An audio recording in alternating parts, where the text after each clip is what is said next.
mine is more of communication on the lines of listening and hearing. So I'll say I was fortunate. I had 4 sisters and the only boy. Unfortunately, the youngest. And apparently,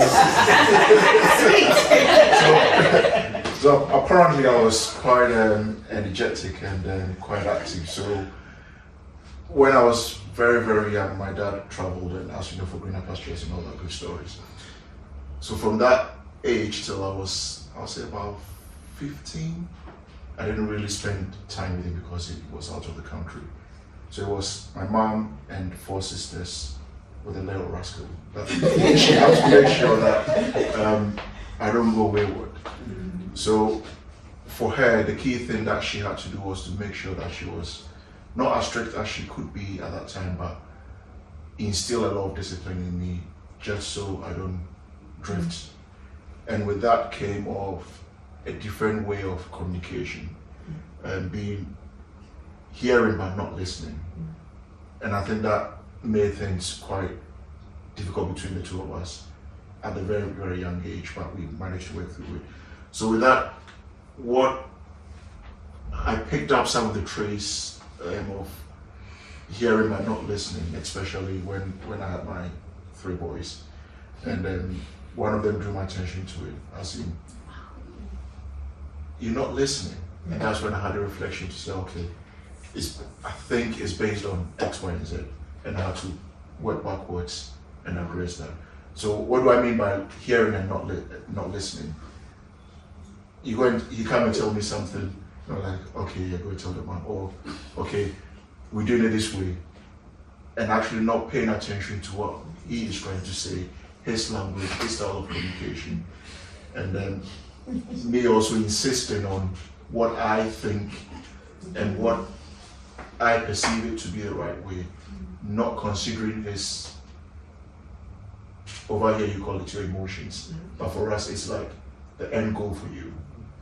So that's one of the things that I had to change my perspective about it and how I see it, and then adapt and make sure I'm able to do that. So with that, whenever they speak to me, or whenever I'm talking to them, or whenever they are talking to me, I always make the conscious effort of not just saying yes, or not just hearing what they are saying, but also repeat it back to them, just to make sure that I understand exactly what they are trying to tell me.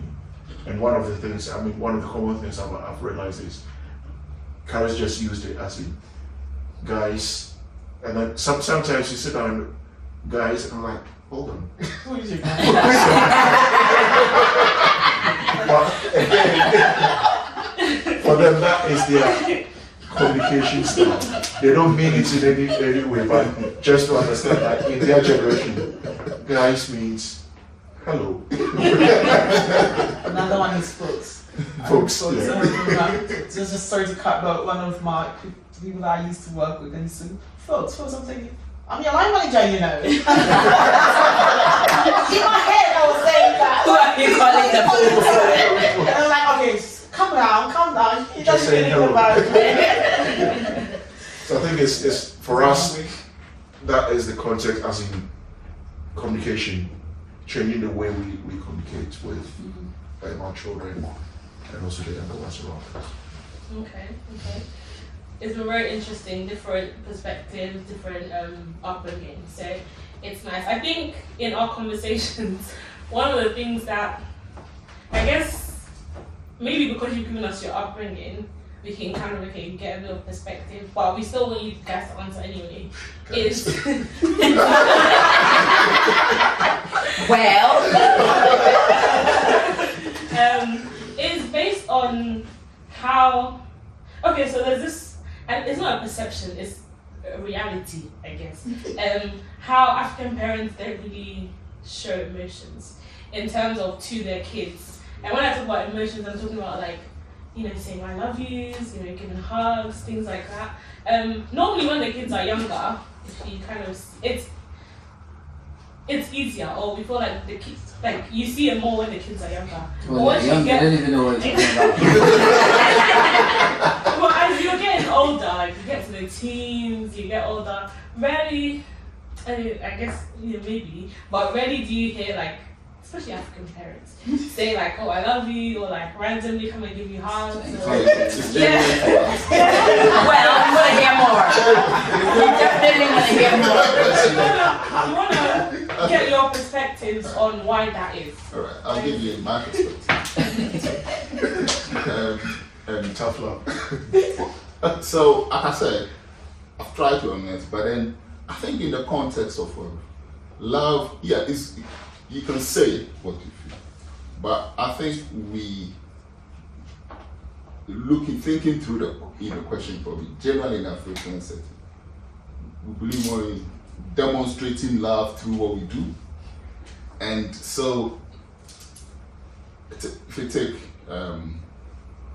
my mom, I don't remember how often she would me, so I love you, maybe like when I was 4 years, but as a 14-year-old or but there was no doubt in my mind how much she loved me.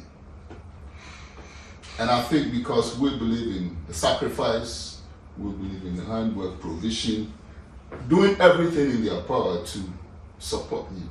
If I tell like my dad, and I always say this, I didn't come from a rich family. I was in boarding school, the 4 of us, paying school fees at the time, and I know what's up for him, right? The kids with a lot of things, but I mean, looking back now, I mean, then I didn't understand, but as I look back, when I was in like what you call year 9, and I chose science, there was no science book or textbook. He just bought all of them. But kids with richer families, they came to school, their choice was like Kingsway, and I had all the books. That's cool. Not because he was rich. So I think that, and it's not just about family, even in their relationship, in their marriage, it's just the African context. The idea of loving someone is showing by what you do, and so this context for I love you, it's culturally, it's something that we're learning, and we don't place as much weight because people can tell you what they do. It's not what you say, it's about what you do, I've seen kids, one time I love you, mom, and next time you're cursing their mom. Well, the parents are swearing at the children are swearing at the parent. So I think from where we are coming from, I do believe in the talking, and I'm not good at it myself. But I think the love of the parent is shown more in the care, the sacrifice, the wanting, and the things they do to demonstrate, which always might not sit well in a different culture. I think that is where we struggle, because that's how we've learned to show love. Even our parents, those who live with their parents, they're not always lovey-dovey and holding hands and going to dates. Some were. The more modern ones were. But, my parents were married for how many years? I don't know, 60, 50, I don't know how long. Long time, yeah.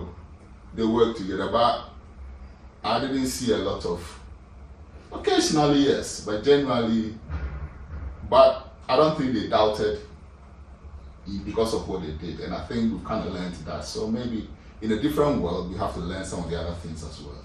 Yeah. I'm still not very good at it. I think it's a good thing Uncle just said, because you need to adjust to the geographical setting you are. So coming back from Africa, where we come from, and settling here, we need to sort of, because our kids born here, they are not used to our African culture. If my guardians or my parents are not saying this to me back home, I have no option than to accept it how it is, because they will show it but they won't say it. It's fine, I'm fine with it, but those of them born here, they will not understand it, and we have to, that's what Auntie said in our previous series, that we have to meet them at a point. So parents would have to meet their children at a point in terms of saying I love you, or hugging them, encouraging them in different ways. When I was in Ghana, what my auntie used to do is she would discipline me. Maybe do this and then you don't do it, and then she would just tell you off. She would not beat you, but she would tell you off. and telling you off is painful than beating you, honestly. So I'll just be there, I'll just be angry, and next thing, she'll go to town and buy something for me. And it's like, that was her way of telling you, I'll discipline you, but I love you. But she would never, it never came out of her mouth. She would never say it, but me growing up in Ghana, I do understand it this way. But someone born here will not take it, so I do understand it. And then,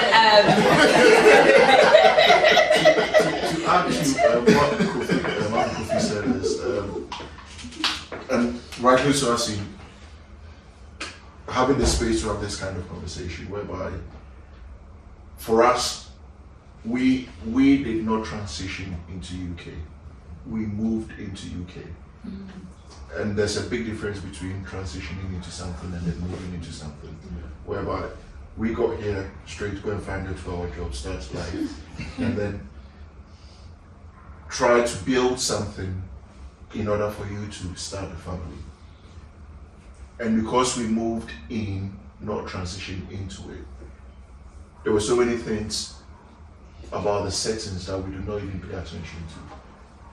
One example would be, how do you demonstrate love or even affection in this environment?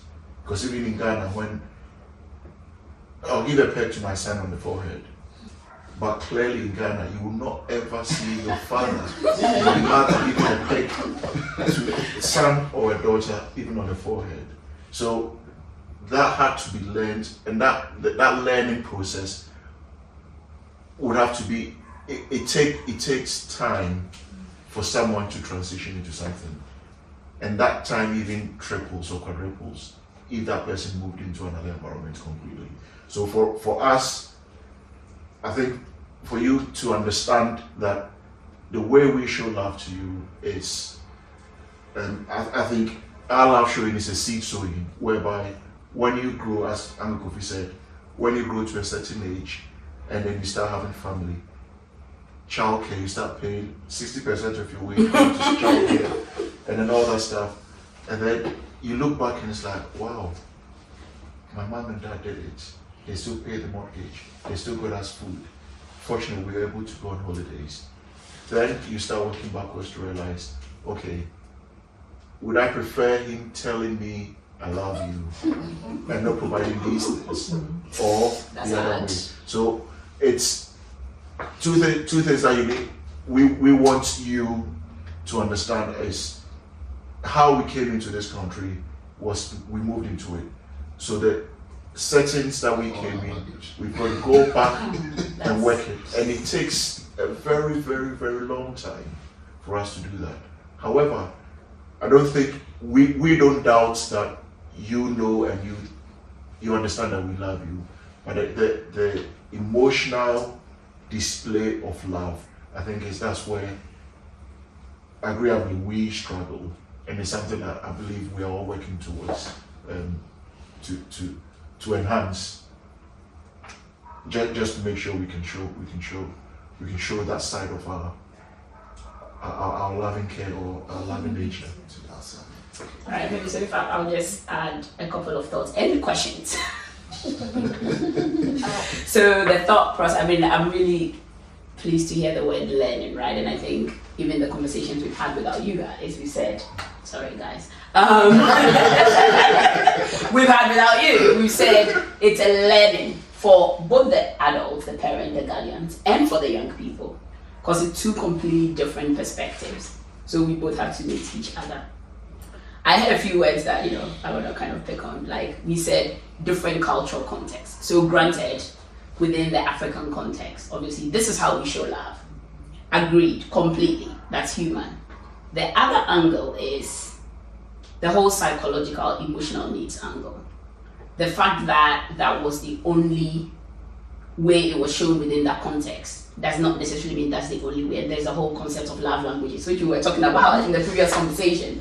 And the fact that although within this context, we know you love us, but that's not my love language. You can buy all the textbooks, but if I'm emotionally vulnerable, if I go out and somebody just maybe holds me, gives me a hug, suddenly I put all my trust in that person because they filled a certain need that all the things you're doing for me will never ever fail, right? And so that's why the whole point of learning comes in. The fact that we recognize this is the way it was, and we appreciate it, but there's still a gap.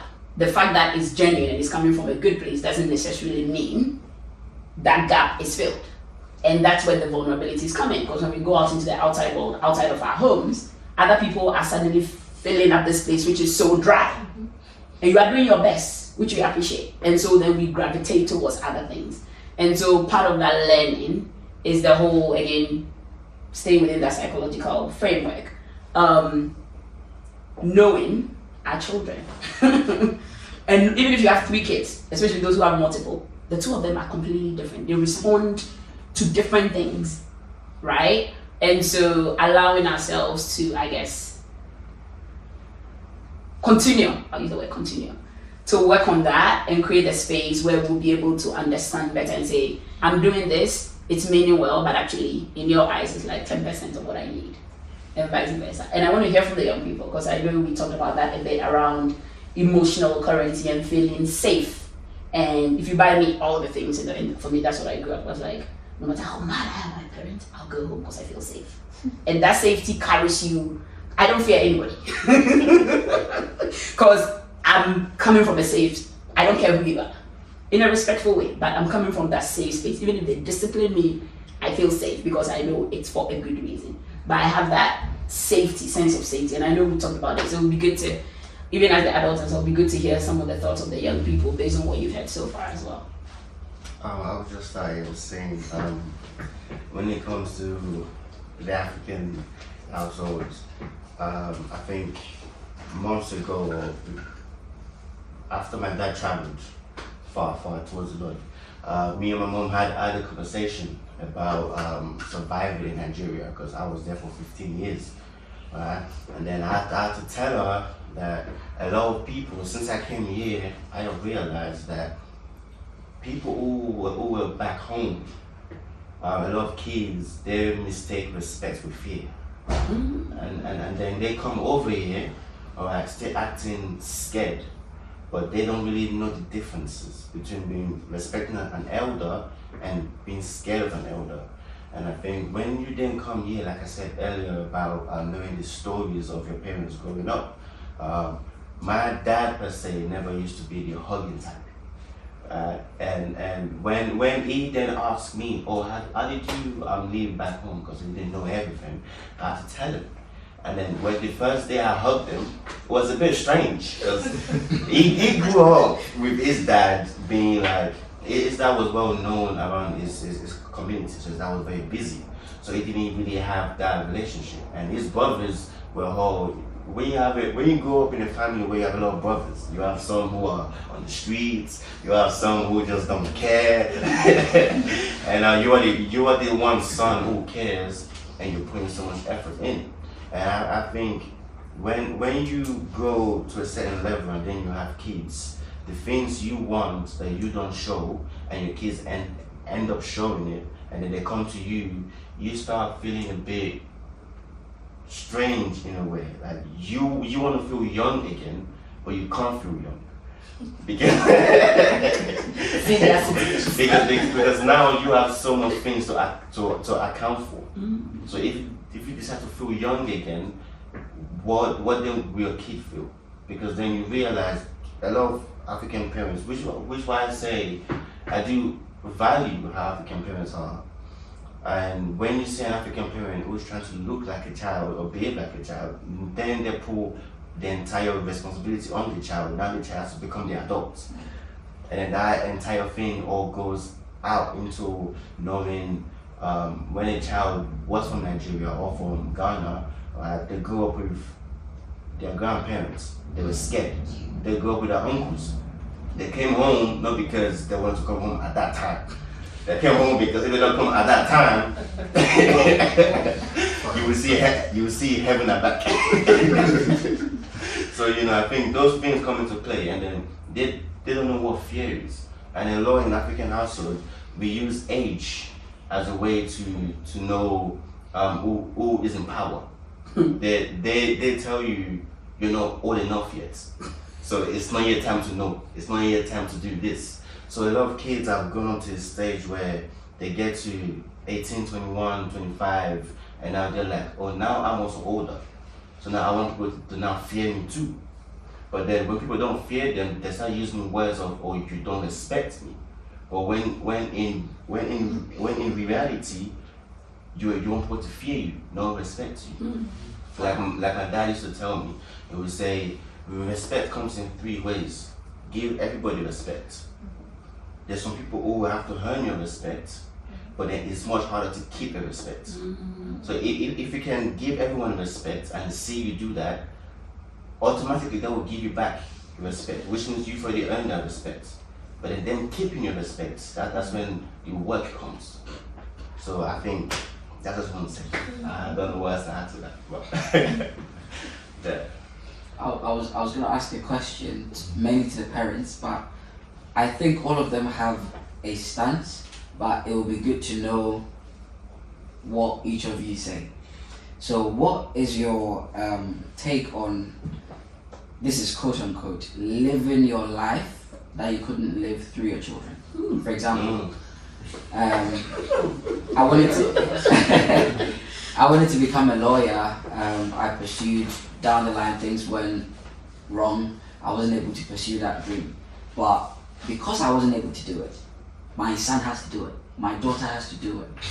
What is your take on that? That's what I was talking about, choices. It's quite, it's like a bit of a traditional and cultural thing that we grew up in. We don't have a choice. We, back home, our families or parents see the most prominent jobs is law, teaching, nursing, what else? Doctor. So if you're not able to do such things, no, you're not my son, you're not my daughter. I want you to do this. But in other sense, if you give the child a choice, or if you learn or study your child very well, you might know that no, doctor is not for my child, my son or my daughter. No, teaching is not for him. What do you want to do? I'll support you. That perspective wasn't there. But with me at the moment, as you said earlier, I wanted to be an air hostess. I didn't get the chance. I wanted to be a dentist. I was told people's mouth stinks, so no, don't do it. No, why would you put your hand in people's mouth? No, don't do it. I wanted to be an army officer. My granddad was like, how on earth have you finished your hard jobs? That's for men. Yeah, that is for men. So everything I wanted to do was put under the sofa, but that doesn't mean that's the end of my life. So if I wasn't able to do it, my child would be able to do it, I'll support them to do it. And that's what as parents now in another country, we need to learn and give that chances to our children. We need to give them choices and support them, not what we want them to do. Sometimes it works. I had an Asian friend. Her parents, she's the only daughter and the only child. The parents wanted her to become a doctor. She didn't want it. It became a big issue. So she realized that if she didn't do it, something different will happen. I'm not going to mention that. So, okay, you want me to be a doctor, I'll do it. She did it. She got her qualification. She practiced it for about three years, and then she left. No one knows where she is. You wanted me to do it. I've done it for 3 years. You can call your doctor. My daughter is a doctor. 3 years, that's enough. Now, this is my life. This is what I want to be. And that's it. No, none of her family know where she was. And she got a permission from a lawyer, from the police, to not let any of his family members or disclose. Yes, to not disclose. And she's got a list of people that she don't want to see where she is. It is. It is. You know, so we need to, if we didn't get the chance to have the choices, that doesn't mean we have to apply that to our children. We need to give them the choices. While Uncle Kofi entered, we were talking about children's choices. Give them the choices. If this is what they're happy in doing it, if it's not something extremely negative that you will think it will have a negative effect on him or her and the family as a whole. Please support them, pray for them, and just let them go for it. You will have a male child interested in doing catering, they will stop them. You know, that perspective, we need to change. Give the children the choice. You want to be a dressmaker, okay, off you go. This is your thing, this is your sewing machine. Go and do it. So that's what we need to do. We need to learn from the children, and we need to give them choices and support them. Yeah. I think one of the it's always good for us to work backwards to understand why our parents nearly did it to us, and then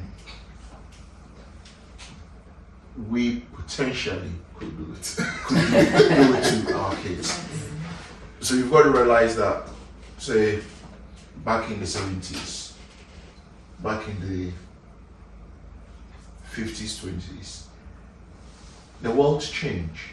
And for us in Africa, it changed drastically that we suddenly went from farming to industrialization, where we were not even set up for that. So my great-grandparents had farms. Majority of us here, grandparents, most definitely had a cocoa farm. And that was very, very profitable. So my great-great-grandparent had it, my great-grandparent had it, my grandparents had it, and we had a clear line of succession and a way to say, okay, we can live and make a living, because I can tell all of us here, our great-grandparents were well off through cocoa farming or which other farming industry that they were in. And then it changed, and then we got professional roles coming in, and that farming industry suddenly collapsed. So the only rules that you could, and that took us into survival instinct, as in, we need to survive. So if you're telling me you're going to do farming, I'm sorry. In farming in Ghana, you are not going to make it. And I've seen that Mr. A is an accountant, and he has tripled or quadrupled all the money that your grandparents made for their entire life. So now you are going to do that, because at this moment, you need to survive. We need to make a living. And that pushed our grandparents and our parents to that mode of, you become this, you become this, you become that. And then it became a routine. But fortunately for us here, parents here, we've moved away from that settings. And even in Ghana, most parents, young parents coming up, have moved away from that settings. And we now understand we're no longer in sort of this survival instinct mode where you need to do something to earn you enough money so you can live. And that is, I think, the history behind why parents or African parents have been pushing children into that direction. But now that we have these options available to us, I mean, someone can tell you, my oldest said he wants to be a software engineer, and I was laughing. My wife was like, why are you laughing? I was like, I had in my mind, or I pictured in my mind what I wanted him to do. because unconsciously, I still had that, listen, you are in the survival instinct mode. You are in the UK. As much as you want to make it, there are some areas that I won't push you down that line, because I know it will become very difficult for you to be successful in that area.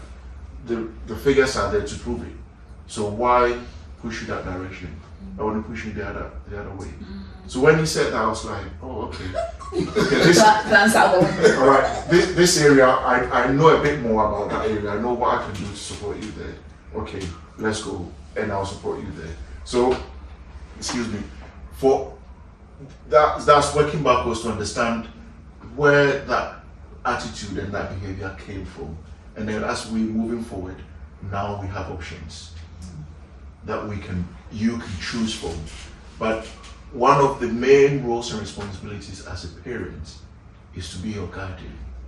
So maybe where you are standing at that point to make that decision, we may have seen a bigger picture than that view that you have. That doesn't mean that your view is wrong, but maybe having a bigger picture and then adding that picture to what you can see just to make it a more refined process. I think that's rightly all of us here will do for our children and will do for you guys. So that's the context that I just want to put around that behavior or attitude that we have. And the magic word there is adding to, not displacing completely. Yes. And I mean, it's what you said is so enlightening, because we were talking about the fact that sometimes we don't even know the history of our parent, what they've been through, because it influences subconsciously a lot of the things they feel so strongly about, but they don't give any context. But when they give the context, it doesn't necessarily mean myself as a young person, I won't necessarily agree with you. I look at my face, I'm a young person. Guys. You know, as a young person, if you tell me, I think this is best for you, by you explaining your story to me and where you are coming from, it may not necessarily change my mind, but it may make me more open, and it will create a softer atmosphere for us to engage. I think what we've had so far is that the challenge has been that communication isn't even there. Brilliant exposition, explanation, but all of that is in your head. All we hear is, no, you're not doing this. And that creates a completely different reaction as well. And so that communication gap is adding to, and Auntie talked about choice. You are the guardian. I know you're going to fall into a ditch. If I love you, I'm going to stop you or try to stop you. But don't just command me and say, because I say so. Try and, you are adding, let me hear you out. And then we'll have the conversation. And then, you know, if I need to put Armstrong a bit, I'll do it, but not out of the blue, because then that feels hostile to some extent. That communication, I think, is a big gap. So just to add to what everyone has said so far with regards to leading through the lens, and I'm still leading through the lens of some of the things that I would love to do, and I admire so much. And just to also add, and again, being a parent now, I think every parent was the best for their child. I wasn't too sure until I became a parent, because sometimes it feels like they're punishing you, they just want to see. But even if it's punishment, I can't see myself reflecting back that anything that my parent did for me. And I mean, I was fortunate and not fortunate, but I was really raised by my mom alone, so I didn't get a double parenting stamp of upbringing per se. But I believe every parent wants the best for their child, and sometimes depend on the environment. And when it comes to living through the lens of what I'll give you a very classic example. Because of where we live now, or the society we live now, for example, myself and my husband, or as a parent, we know that just going to your academical school or junior education alone is not enough to sustain you as you go. So we want extra curriculum. We want our children to do this. We didn't get that opportunity. So for example, my daughter plays the violin. My husband and myself, we have no idea what violin is. The keynotes and everything. But I know very much my husband loves, and he loves seeing people play. And so at this point in time, yes, we are leaving the list because we want her to be, because she doesn't want to. She doesn't want to. She wish she could just drop that. But no, even if it's the last penny, we will buy the best value for you, because we want to see you play. And that's us for now. Until you grow up and you say you don't want to do it, that's your problem. Now, we will admire you. Because we know that even if you don't cherish that moment from now, come sometime in the line, that would be the difference between you and another child. Because you go to some place and they will ask, what are the things you do? What does your child do? And I'll be bold to say, my daughter actually plays the violin. What does the child do? Like, okay, gymnastics. Oh, she does gymnastics as well. What else? Violin. Oh, yeah, she does that. The difference may be that violin thing. That might give you another opportunity over that. So in some contents, we are still leaving that, but it's all in the best interest of that child. So it won't be, I mean, even if we do that, I won't take it further through educational as in career roles, because that's so huge, because that can change. But little things, I'm sorry, we are going to live through your life. So, you know, this is what the book No, let him do it. I want to counteract with what you guys are saying, which basically You don't win. forcing someone to do